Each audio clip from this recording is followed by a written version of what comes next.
My name is Judge Christine Arguello. I'm a judge on the Federal District Court. That means I'm appointed for life, but I went through a very rigorous process to get here. I was nominated by the President of the United States and confirmed by the United States Senate. But I wasn't always a judge. Believe it or not, at one point, I was as young as you are.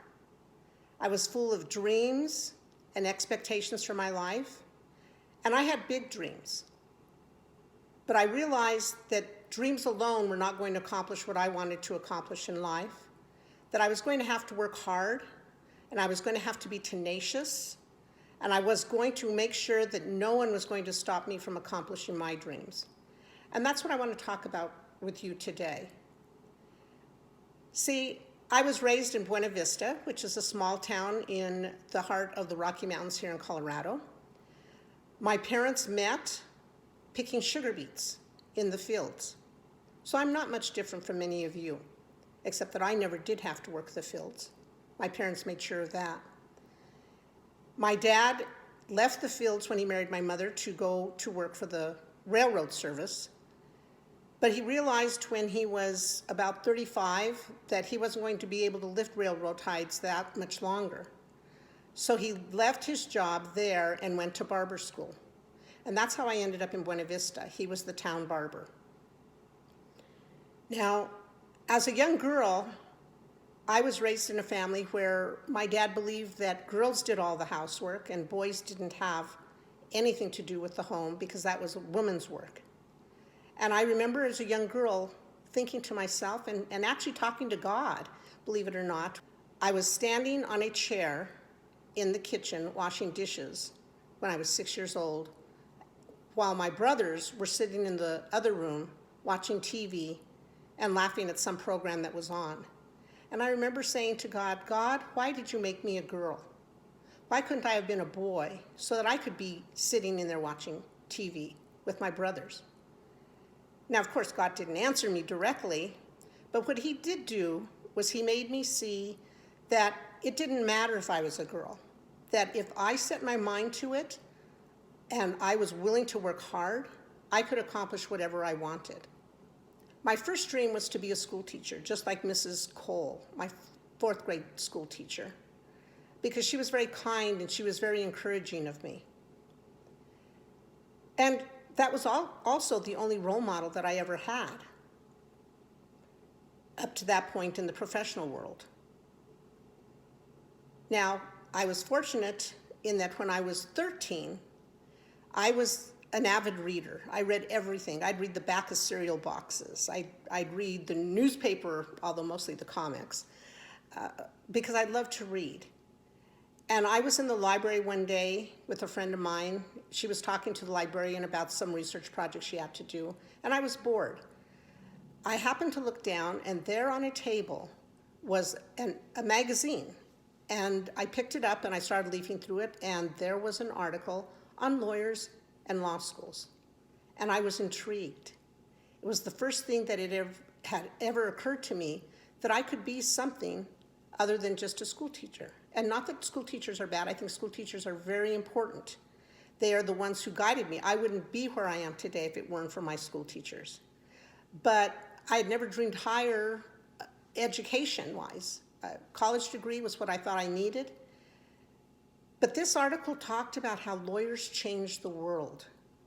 And I wanted to change the world. And I didn't know anything about lawyers because my parents didn't even graduate from high school. So I'm a first-generation high school graduate. There was no one there to guide me in the family. But in my simple way of thinking, I thought, well, lawyers like to argue with people. I like to argue with people, and I usually win my arguments. So I think I'd make a pretty good lawyer. The article went on to talk about law schools, and it said Harvard was the best law school. Now, I'm a small-town girl from Buena Vista. I had no idea where Harvard even was. I didn't know that it was 2,000 miles east. I didn't know what it took to get there. All I could think was that, well, to get into the best law school, I'm going to have to be the best student. Now, I'm lucky that God did bless me with some brains, but I'm not a genius. I worked very hard to get wherever I want to go. And I think some intelligence with a lot of hard work is what generally makes someone successful. So from that point on, age 13, I wasn't satisfied with getting an A in my class. I had to have the top grade because I had to be the best student to get into the best law school. And that's what I set my mind to. Now, during your lifetime, you're going to encounter obstacles, roadblocks that are going to be put in your way to dissuade you from accomplishing your dreams. And I faced a lot of those obstacles. And all I can say is that you just can't let anybody determine what your future is going to be. The first obstacle I faced, of course, was being raised in a macho Hispanic family where girls were expected to do housework and get married and take care of their families, not go to college. Luckily for me, I was the la lista, is what they called me, the smart one in the family. And my dad wanted a doctor in the family, so he always encouraged me to go on to college. The second obstacle, and the biggest obstacle that I think you will face, is going to be peer pressure. People who say they're your friends, but when you confide in them what your dreams are, look at you and say, how do you dare to dream so big? How are you going to accomplish that? And probably one of the most traumatic events of my life took place when I was a junior in high school. You see, I never shared with my classmates my dream of going to Harvard. I actually didn't even share it with my family because I just didn't think anybody would understand that dream, which was so lofty. But in my junior year in high school, my high school English teacher one day decided to ask us what we were going to do when we got out of high school. And I sat in the middle of the classroom, and she started on one end, and I remember listening with one ear, and there was this raging battle going on in my head. Do I really share with them what my dreams are? Will they understand? But as I listened to them applaud the plans of each of my other classmates, I thought, well, maybe they would understand. So when it came my turn, they said, Chris, what are you going to do? And I said, I'm going to be a lawyer, and I'm going to Harvard Law School. Now, I expected the same sort of applause and cheers that everybody else got, but what I got instead was absolute silence in that room. And it seemed like an eternity, although I know it couldn't have been more than a second or two. And then someone said, ha, ha, ha, Chris Martinez thinks she can go to Harvard. And the entire class erupted into laughter. And it cut me to the bone, that laughter, because these were supposedly my friends. I'd grown up with them. And I don't remember the rest of that school day. I just remember being in a bathroom stall because nobody was going to see me cry. And thinking to myself, yes, who did I think I am? How am I going to go to Harvard Law School? And as I sat in that bathroom stall, the flame that was my ambition started to flicker and die out. I was lucky because Mrs. Poplin, my high school English teacher, was waiting for me when school let out. And I didn't realize she was waiting for me. I thought she was just standing in the hall, but she stopped me. She looked me directly in the eye and she said, Chris, I know you can do it. Those 7 words turned my life around. Because instead of giving up on my dream, I decided that I was going to get up, dust myself off, and I was going to go to Harvard because I was coming back to my 10th year reunion and that my classmates were going to have to eat that laughter. And I still wonder today whether I would have worked as hard as I did to get into Harvard if it hadn't been for that laughter ringing in my ears every day. And I tell you this for several reasons. Number one, if you are a true friend, you will not laugh at the dreams of your friends. You will encourage them because no one thought it was possible for this little chicanita to go to Harvard, to come from being a first-generation high school graduate to Harvard Law School, to being on the federal district court bench appointed by the president. Those were impossible dreams to most people. But they weren't to me. I just worked hard, and I didn't let anyone get in my way. So that's the message I want to pass on to you. There will be obstacles, but it is the obstacles that make you the person you are. If you had no obstacles, if you were born with a silver spoon in your mouth and everything got handed to you, you would never grow to your full potential. So take advantage of those. I see obstacles as opportunities to succeed. And you won't always succeed. You may fall off that horse and you may have to pick yourself up and think, how do I do it now? What should I do to accomplish where I want to go? But as I said, you can't just dream big. You have to work hard. You have to be tenacious. Sometimes you're going to have to go around those obstacles. Sometimes you're going to have to climb over them. But if you're willing to work hard and dream big, then you can accomplish those, whatever your dreams are.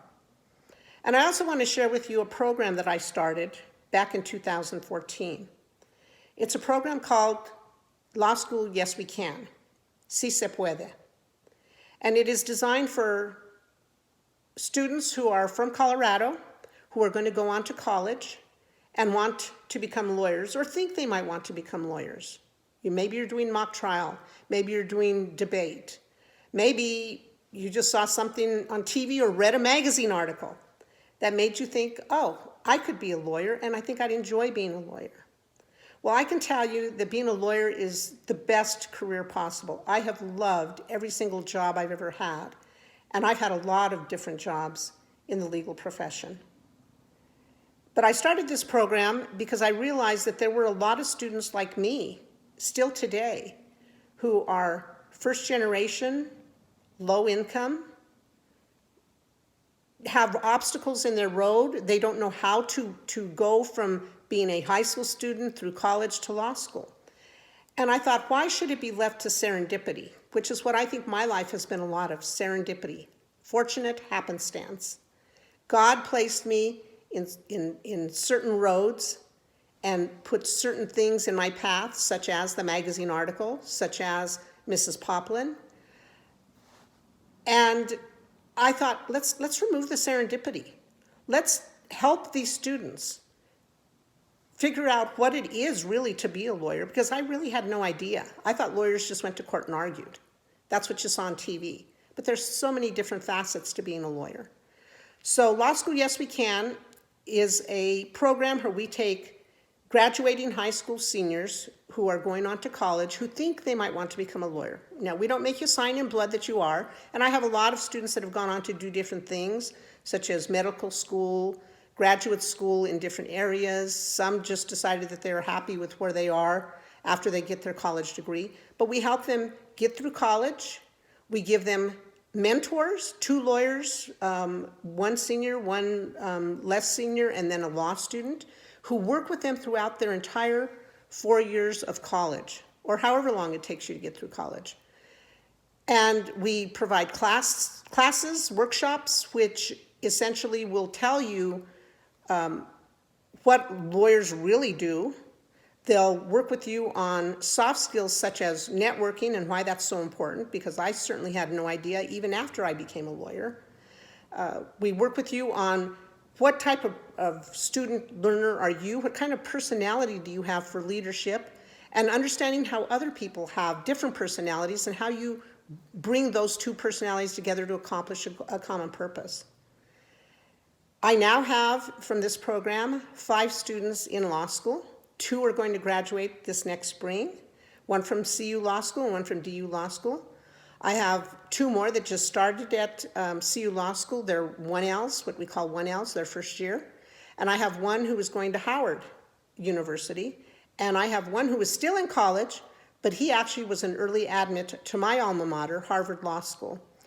He will graduate from the University of Pennsylvania next year.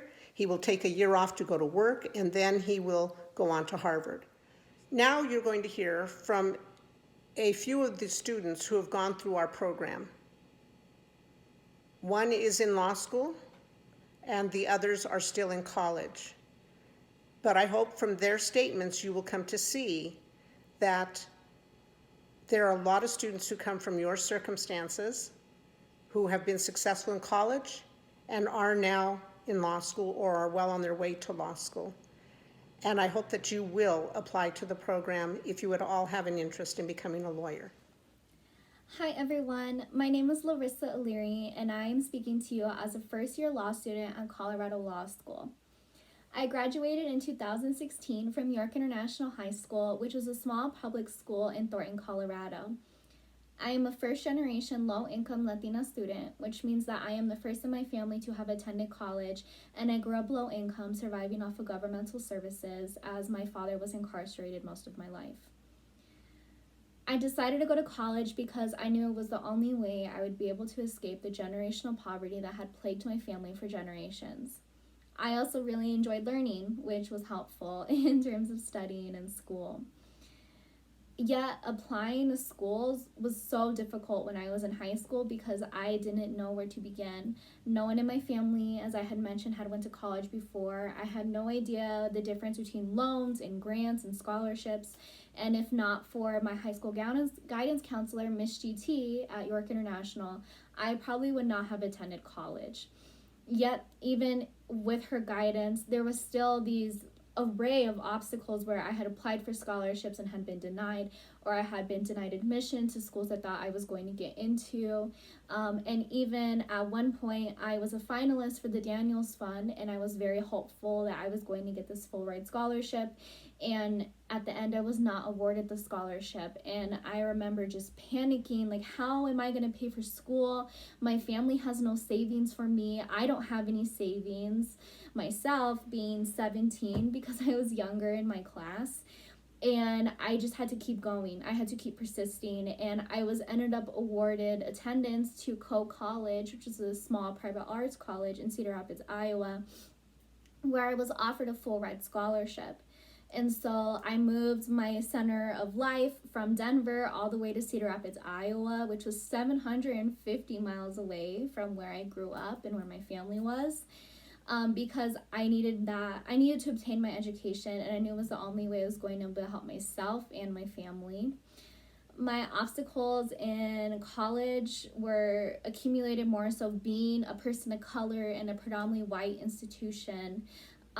Just moving from my community that was 80% Latino to moving to Iowa, where it was less than 5% for my college and less than 2% for the state. And so those were things I had to get used to, but it didn't mean that I wasn't less worthy of my admission spot. If anything, I was more worthy because I had the diversity and that perspective that many students didn't have because they didn't grow up in a low-income area. They didn't have experience with how policies affect people from the bottom down the way that I did. So during my time at Coe College, I was able to accumulate a lot of internships. I was able to go on DC term, which was so helpful because I was able to work on the Hill for Senator Bennett, and I was able to see how does policy work in action? How does the legislator work? And how are these policies implemented in a way that actually affect my community? I was there during when the DREAM Act was represented again and it failed. I was able to lobby for LULAC during that time, and it was just so miraculous to see how my educational placement had impacted what I was doing and how it was impacting my community as well. I then started to turn my attention to interpersonal violence victims, which is why I'm going to law school, but I'll talk about that in a second. But basically, I was able to look at how domestic violence and sexual assault inadequately impacts Latino women, and specifically that they are not disproportionately impacted, but that they lack access to resources that English-speaking women have access to. And so in my research doing this, I was able to accumulate that it wasn't that Latina women were experiencing this violence more, that they couldn't access the resources. And so after all of this research, I was selected as a Truman Scholar, which is a national scholarship that showed that with my policy proposal that the issue obviously is not more violence, it's the lack of access to resources. And so what I had proposed was to implement Spanish language training services into law enforcement to help access to resources for Latina women. And this really fueled why I wanted to go to law school, because lots of times, and I can talk about this for myself, maybe not for others, but I felt that the incarceration of my father was too stringent and it was too long for the domestic violence that he had committed and his own drug addiction, because they just kind of locked him away for X amount of time. And it didn't help my mom, it didn't help me or my sister, because here we are living in poverty, lacking access to resources, whereas the state is giving this sense of justice, and it wasn't a sense of justice because we were left to pick up the pieces of the violence that had happened. And so this is really why I'm in law school, and I really want to use my legal career and my legal tools that I'm gaining to help victims of interpersonal violence not only receive justice, but to heal from that. And basically, I am talking to you today because I am a 2016 Law School Yes We Can Fellow. Law School Yes We Can is a program that was spearheaded by Judge Cristina Arguello, which you should get to know her very well because she will do everything in her power to help you and push you forward. Her program helps a high school senior and other college students who are in either their freshman to their junior year apply to law school. And it's for those who are from underrepresented backgrounds. And that doesn't just mean you're a person of color. It means you could have a learning disability, you have a different religion, I think we have a student who has a disability. And so it's all of those accumulation of different backgrounds where they're not represented in the legal community. And the legal community has a lot to make up for because a small portion of the legal community is Latino, which is insane because the majority of so much of Colorado has Latinx culture, but that's not reflected in our legal culture. And so Law School Yes We Can provides you mentorship and provides you networks. Because of Law School Yes We Can, I was able to work on the Hill. I was able to intern with Judge Ramirez in the 17th Judicial District. I was able to accumulate all of these internships and networks and coffee meetings with these people who I would have never met if it wasn't for Law School Yes We Can. And so if you learn anything from this video, it's that you need to join this program if you are interested in pursuing law, because it will help you in any way that you want. Whatever you put into this program, you are going to get out 10 times more because they want you to be successful. And so if you're considering a legal career, this is what I recommend for you. Please join Law School Yes We Can. At least at the very least, try to meet Judge Arguello because she will help you in any way that she can, as she has done for me. So thank you so much. If you have any questions, please feel free to email me. My email is larissa.aliri@gmail.com. That's larissa.alire@gmail.com. Okay, thank you so much. I hope you have a wonderful day. Bye. Hello, my name is Nikanda Nungaray. I am currently a junior at the University of Denver studying property development. I'm a first-generation Hispanic student, the middle child of 5, and our mother is a widow. Back when I was in high school, as a sophomore, I was trying to graduate a year early. I went to my guidance counselor for help and guidance because I had already taken every possible college credit class that they were offering me, and I only needed gym credits to graduate. He was very hesitant to help me, saying that I would benefit more from staying an extra year because I would be missing out on the high school experience and high school opportunities. I knew that in order to get what I believed was best for me and what my mentors and family agreed with was to take a leap of faith. I graduated early in 2019. When I graduated, I had a full ride scholarship to the University of Denver, and I had transferred over a year worth of college credits, which made me a sophomore first year. What I learned from this experience was that as first generations, it's incredibly hard to get the help and resources we need when we want to succeed and go to college. So if you have mentors or family or even a club that can help you, take advantage of it because people will always try to tear you down.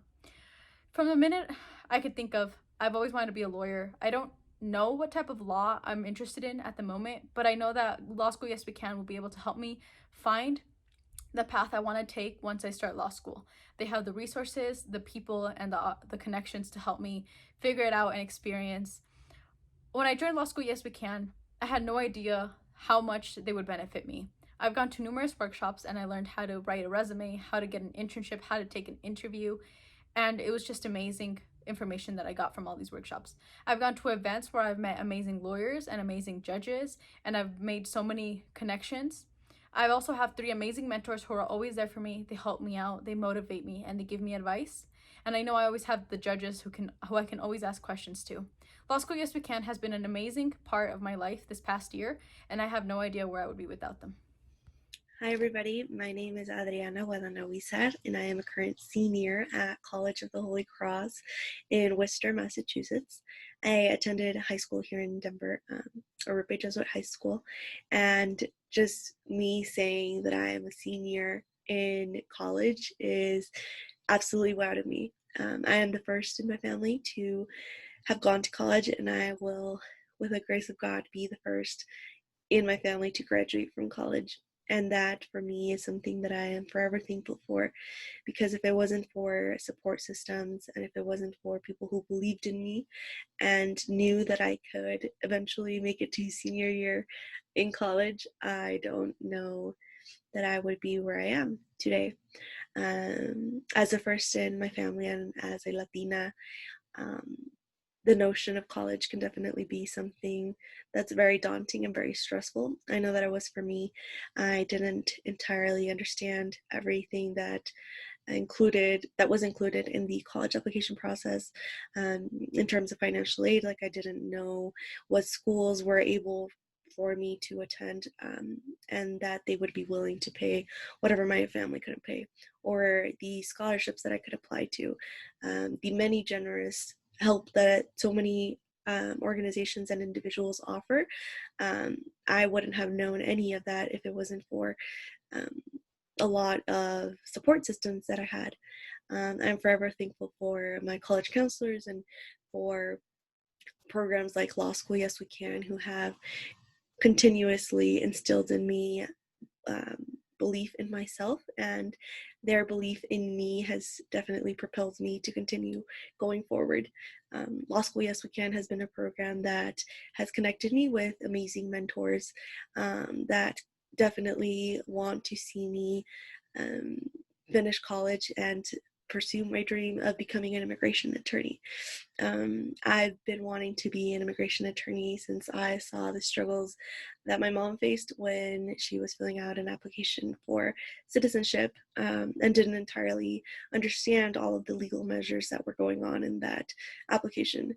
Um, since then, I've dedicated most of my college career, and like summers and winters, when I was in high school, to try to benefit or try to help my community, who needs this assistance.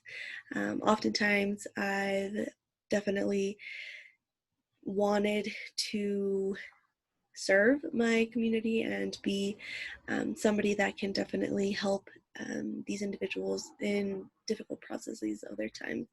The immigrant and refugee community needs more Latina attorneys, and that is something that I've definitely noticed and something that I wholeheartedly want to pursue.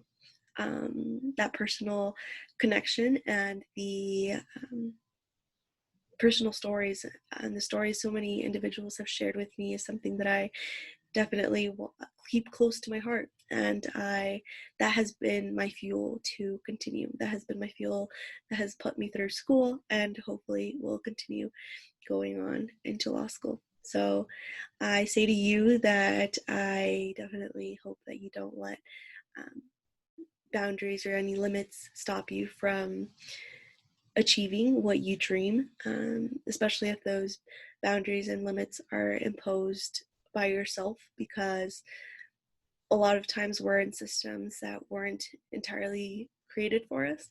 But it's important to recognize that wherever we go, we have been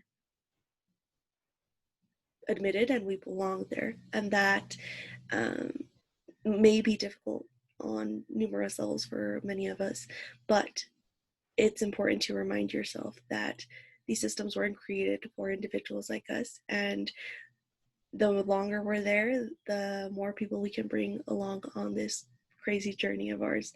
So I definitely encourage each and every single one of you to apply to Law School Yes We Can.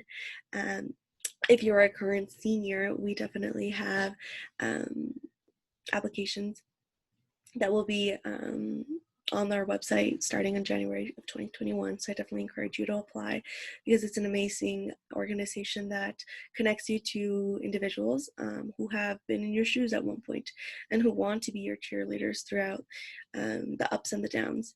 So I definitely encourage each and every single one of you to apply.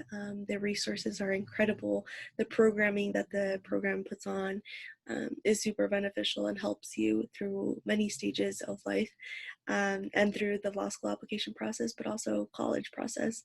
So that's my plug-in, and I definitely want to encourage and motivate each and every single one of you. Something that's always kept me going is knowing that somebody relates to me in a lot of senses, and knowing that if that person's doing it, then you can too. So I wish you all well, and I hope you all take care. Hello, my name is Maria Arias, and I'm the Executive Director of Law School Yes We Can and a Diversity and Inclusion Consultant here in Colorado. I'd like to tell you a little bit about my story with the hope of inspiring you to do whatever it is that you would like to pursue in your future. I'm an immigrant from Mexico from a small rural town called Santa Ana Maya, and I'll tell you that my journey here in the United States was not that easy. As young as in elementary school, and especially in high school, it was always a sense of feeling like I didn't belong because my family was always in the minority. We grew up in a predominantly white working class neighborhood, but we were able, through the hard efforts of my parents, to go to Catholic schools for elementary school as well as high school. So the population there was very different than those of our neighborhoods. At a very young age, I knew that in order to succeed, I was going to have to work harder, work longer, and be better than my peers, because as a woman and a woman of color, it just seemed like I didn't fit in anywhere. Well, I knew that I was also going to have to be a scholarship recipient in order to go to the schools that I wanted to, because my family couldn't afford to send me there. So that's exactly what I did. And what it entailed was a lot of determination, a lot of organization, and some sacrifices. I know that high school and college are some great times and memories for many who have the ability to spend the time on social activities. Well, to be honest, those are some of the things that I sacrificed. I worked and I studied and I went to school. But I'll never regret that, because now that I've had my own children, they've had the ability to go to schools and to focus on the entire experience, whether it was in high school or whether it was in college. I went after college on a scholarship, full ride, to law school, also full ride to Northwestern University Law School, which is an amazing institution. And I received a great education, which really prepared me for, the big game, which in the law was going to one of the major firms. I was very fortunate to work at McDermott, Will & Emery. It was an amazingly accepting environment, very hardworking, and a great training firm, and I made partner there. But I wanted to branch out, especially at a time when I was having children, which I had delayed because I wanted to make partner. That's kind of what you had to do in those days. And went to work for multiple corporations to broaden my experience and also really to get a better sense of how to run a business. And so I worked at companies like AT&T and became one of the individuals, one of 7 in the entire country to get a certain role, as there was more competition emerging in the telephone and communications industries. I moved over into government affairs, and then when I moved to different companies, I actually ran a business, because I kept seeing that there was only one top lawyer in an organization, but many leaders at different segments of a business. So Comcast offered me the opportunity to come in and learn how to run cable systems, and I did that. So not only have I been a lawyer, a government affairs professional, I was a cable operator, and then as I was working along in my career, preparing to hopefully run an entire region or division at some point, I was asked by the corporate leadership to build the first diversity inclusion entire corporate department and program for all of Comcast and all of its operating entities, and I did that.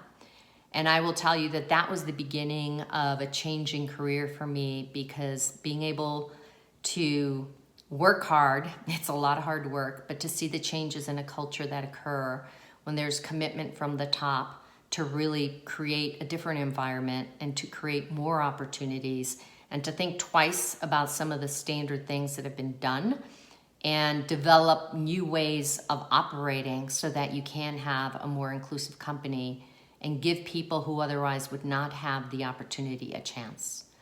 And so after doing that, when I moved back to Denver and in theory retired, I heard about Law School Yes We Can and felt very passionate about it and did some fundraising for it, and am now serving as the executive director and running the organization, but also continuing to do my diversity inclusion consulting and doing a little bit of writing as well.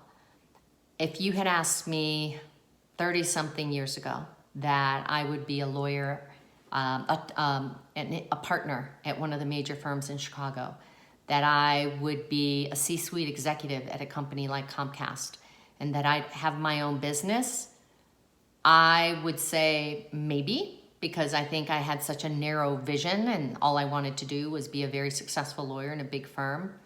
But I think what life has taught me and what I hope it teaches you is that if you get a very good education, if you work hard, and you take career risks, you raise your hand for new projects and new things, even though you may not feel like you're qualified, as long as you're smart and as long as you're hardworking, you will figure it out and get there. So in honor of Hispanic Heritage Month, I hope you take a lot of risks, the right risks. Sometimes they work, sometimes they don't. But you have to get out of your comfort zone. You have to leave your neighborhood. You have to sometimes focus first on your education and your career in order to make it a better life for your family. Thank you. So I encourage you, if you all have an interest in becoming a lawyer, go to our website, lawschoolyeswecan.org, and in January, the applications for next year will be out. Please fill out an application. You'll have to go through an interview process, but it's very easy. I will tell you, I'm one of the interviewers. I just want to get to know you better, let you get to know us a little bit so you can make an informed decision as to whether our program would be a program that you'd like to participate in. All the kids in the program are like my grandkids. And I used to say kids, but now I'm getting to the age where they're grandkids. And I love every one of them. I think they have a deep respect for me.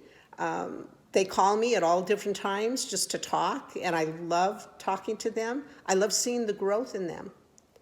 So I hope to see you next spring if you're a senior. If you're less than a senior in high school right now, then hopefully you will remember this video, and in years to come, you will apply to the program.